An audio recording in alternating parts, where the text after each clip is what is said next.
All right, today we're here to talk about alcoholism and unique perspectives, causes, treatment options.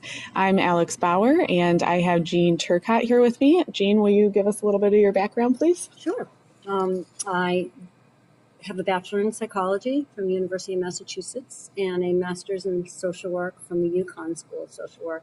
So I did most of my postgraduate work in Connecticut as a family therapist, and I have done some case management as well in a variety of different cultures. So I've had exposure to a lot of different family settings.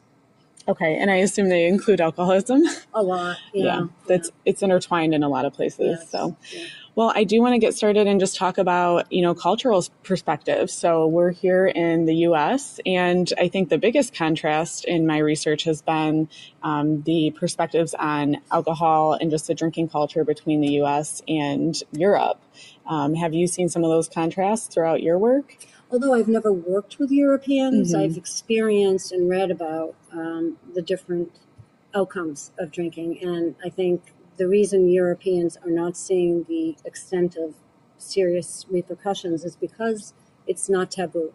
They're exposed to it from an early age. It's considered part of the culture. It's not done in excess.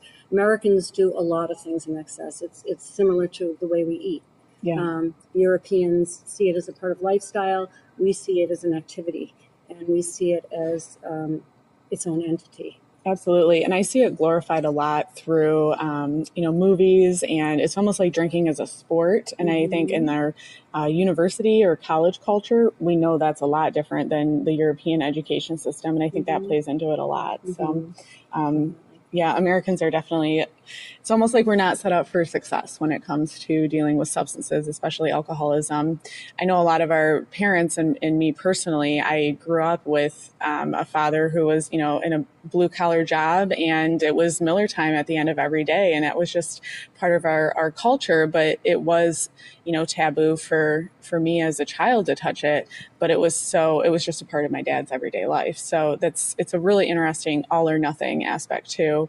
And when you hit that magic age, it's unfortunately, accessible, and it's, it's hard to be told not to do something that you see every day. And you see, whether you realize it or not, your children are seeing you abuse alcohol, even if you think you're hiding it, and even if you think it's manageable. Exactly. Yeah. That's part of the denial.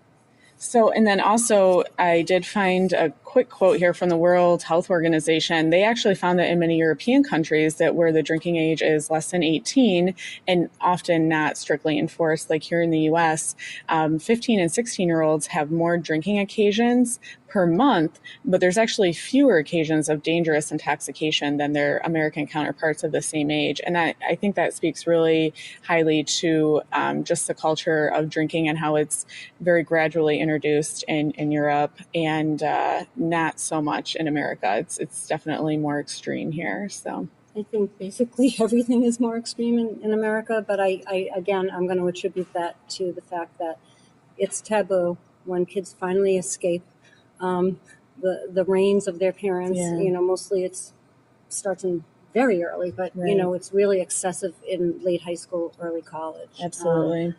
It's the forbidden candy. Yes, absolutely. And so when they get their hands on it, they just overdo it. That kind of plays into the next aspect here that I wanted to talk about was risk factors and just motivation for drinking. So obviously at a young age, it's like the kid in the candy store thing. They definitely, when they get their hands on it, they just go for it. But I think that our cultural, framework here in America lends itself to this unhealthy relationship and this, motivation to drink. So there's definitely the risk factors that you're seeing on the screen here, but there's also different aspects of motivation. Can you speak to that? Mm-hmm. Well, I think from a family system standpoint, think about how it's not even obvious how much a part of your internal structure it is.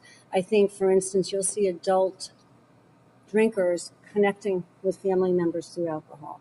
Alcohol is a part of everything you do socially. It's incredible how prevalent it is.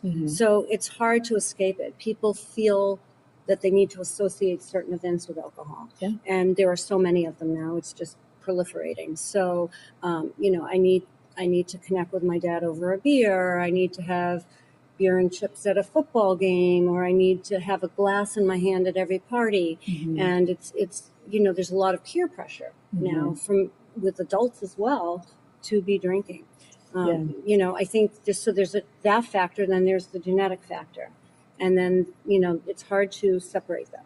Absolutely. And to speak to your first point about the peer pressure, it's amazing since I've made a personal decision to stop consuming alcohol, how ostracized I feel, even at family events. These are people that you're supposed to be the closest to and feel the most comfortable with. And coming from, a family where alcohol was, my father was definitely dependent on it. I feel whether or not he abused it at times, it's, harder for me to say because I was so young. But, it's like I said, it's just crazy how much of an outsider you feel like. So, well, I think too, it's hard to take a stand when everybody is putting pressure on you. Yet, one of the factors of success is to take a stand and make a statement about it because you're accountable.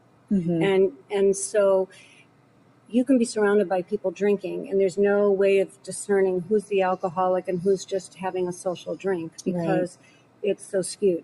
So how do you connect and how do you relate unless you're part of that? Yeah. And a big thing is the past experiences and whether or not it involved alcohol.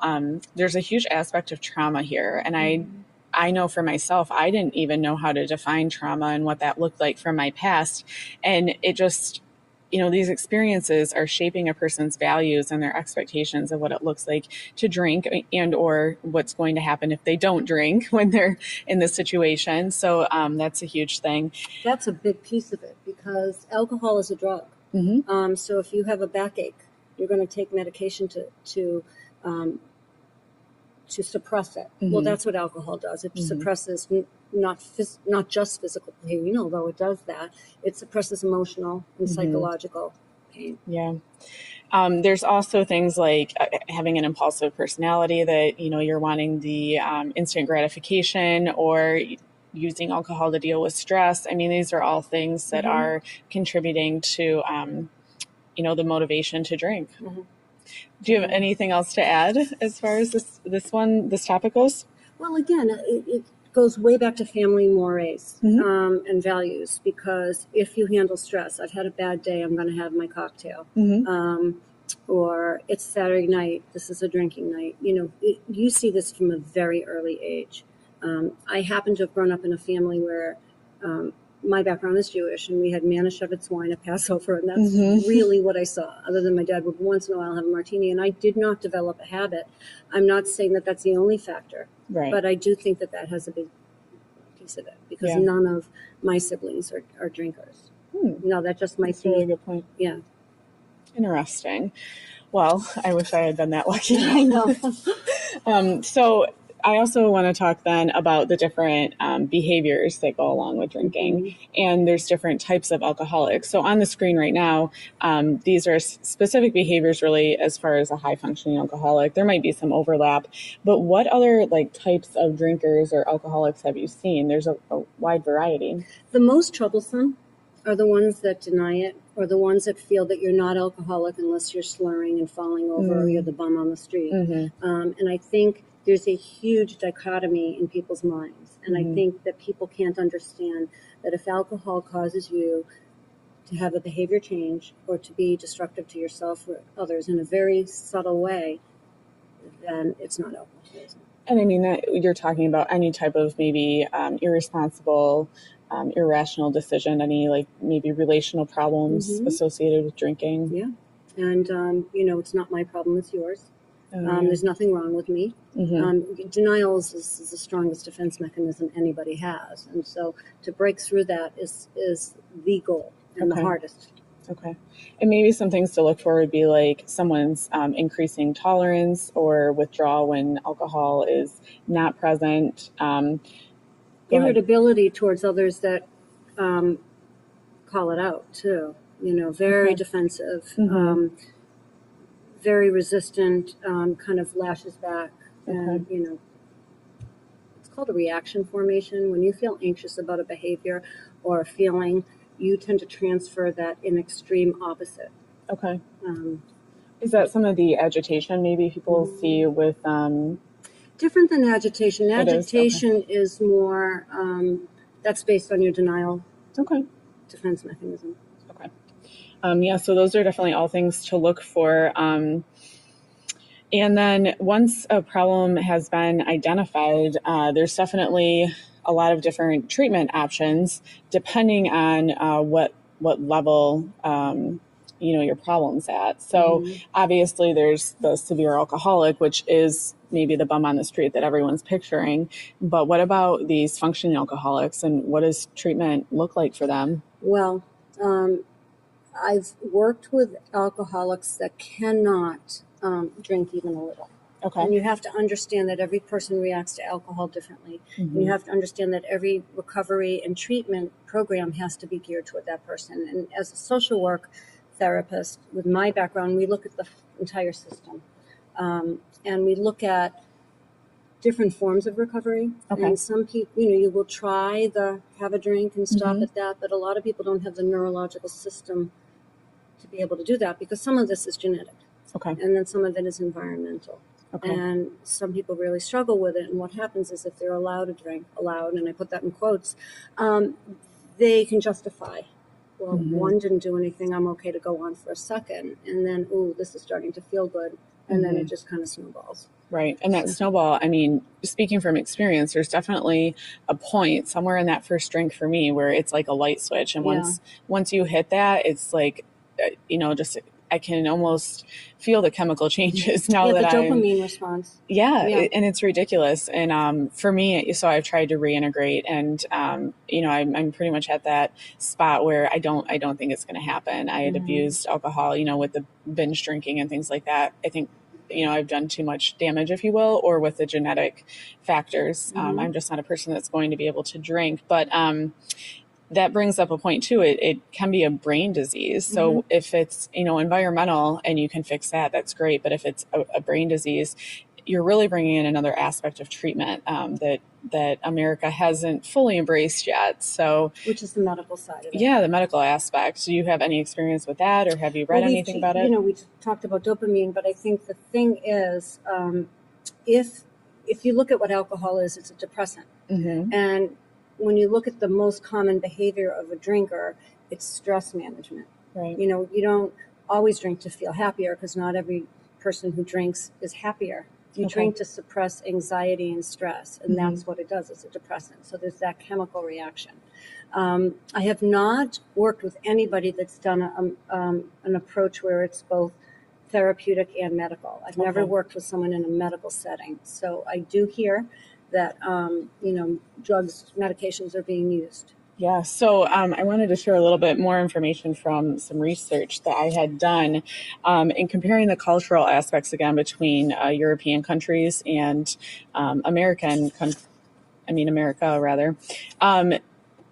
Alcoholics Anonymous is a huge treatment movement since the 1930s here in the U.S., but that doesn't work for everyone else. And it can work for some people, I think, depending on the motivation or the factors at hand.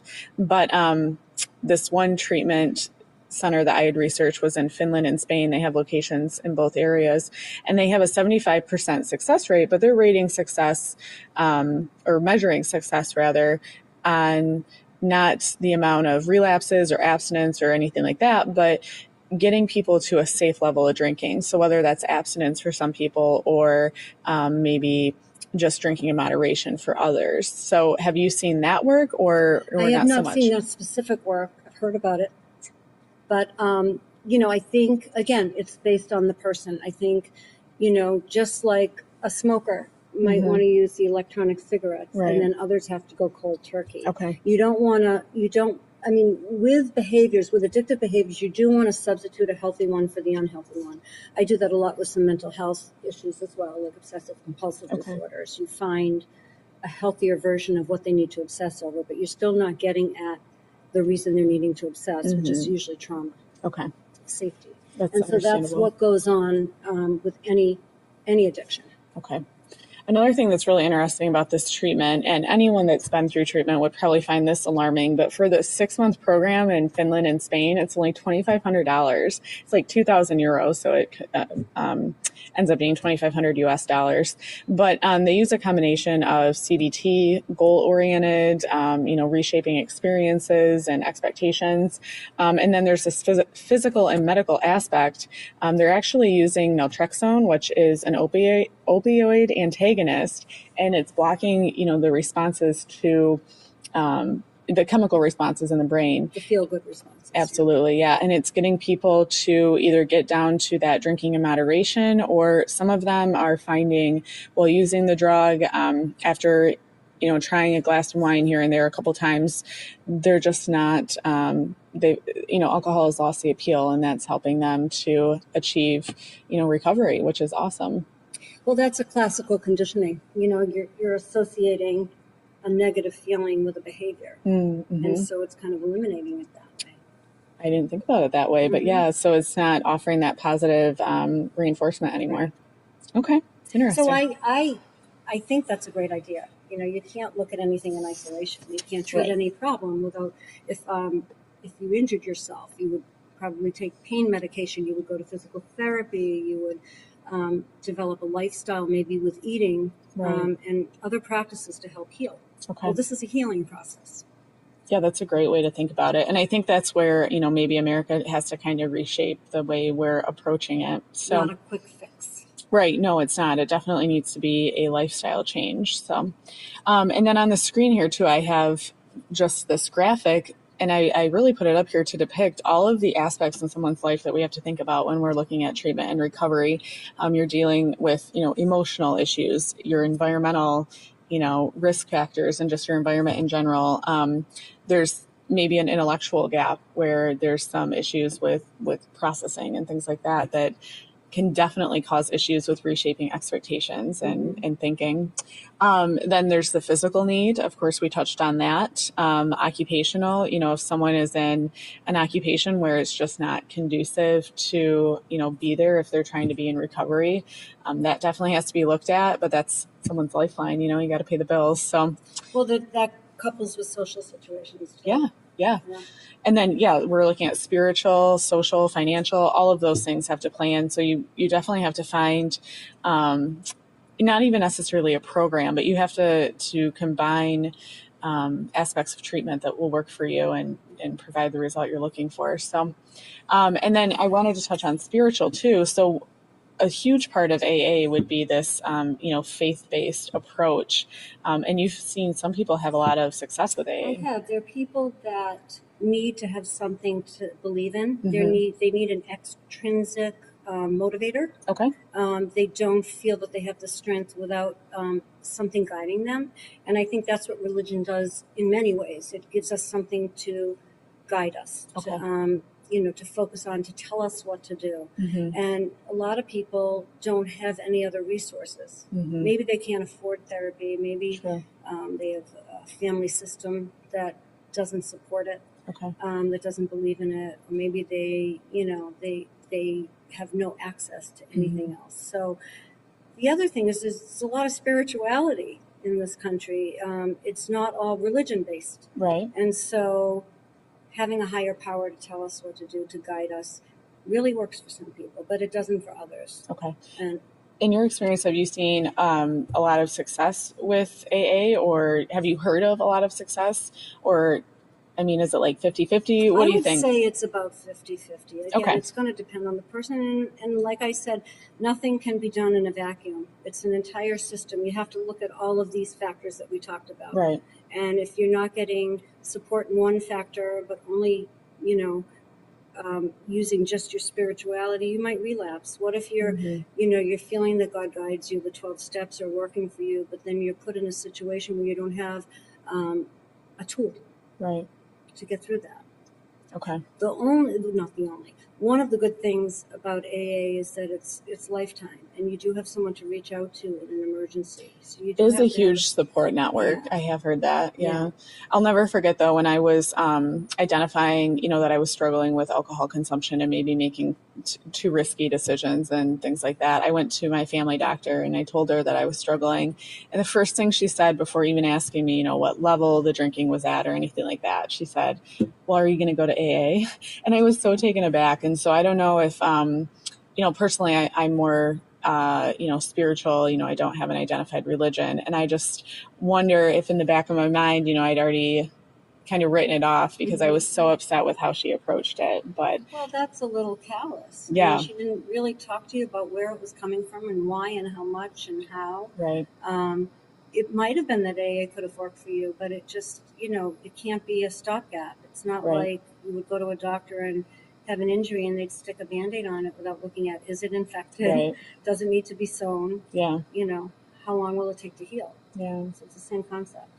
And you're approaching this from a medical standpoint. So, well, a multidisciplinary standpoint, but with medical being your primary focus, hmm you can see where that just doesn't work. yeah, it doesn't really add up. So, also, are you seeing a lot of co-occurring, mental illness with alcoholism and throughout your experience?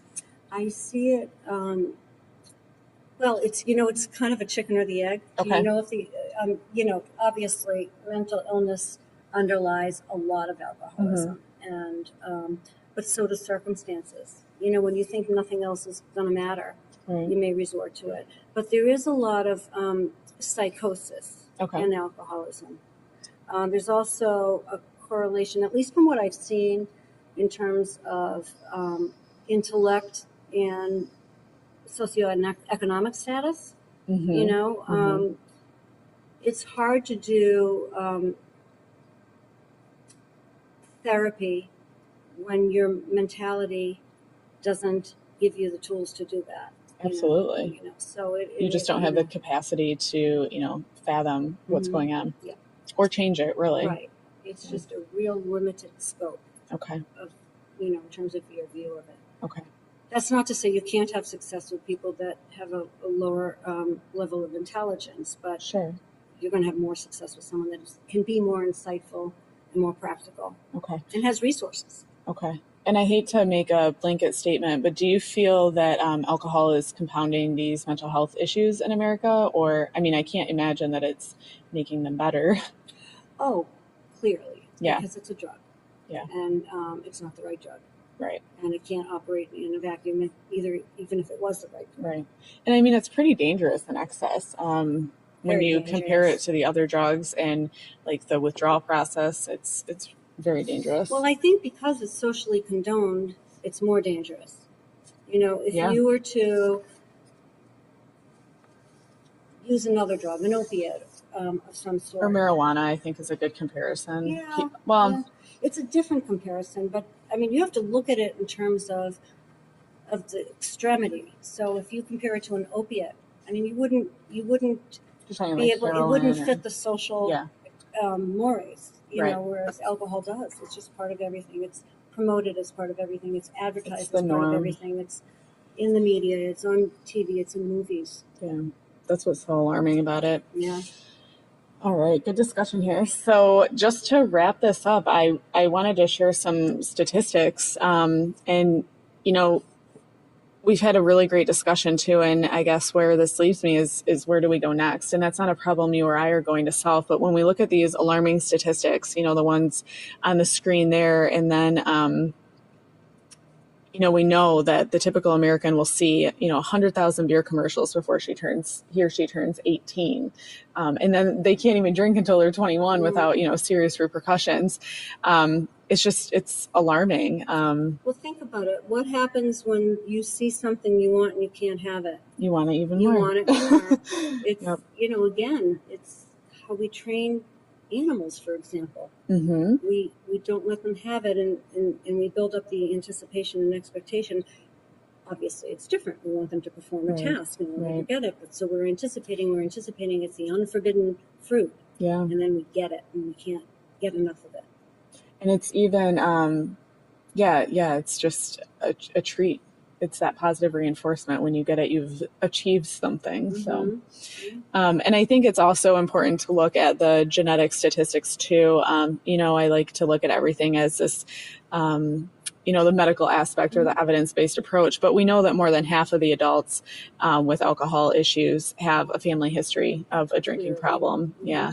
And here's another one. More than 7 million children live at a home where at least one of the parents is dependent on or has abused alcohol. So what are we exposing the children to? So you were lucky. You said you didn't grow up in, But I work with a lot of clients now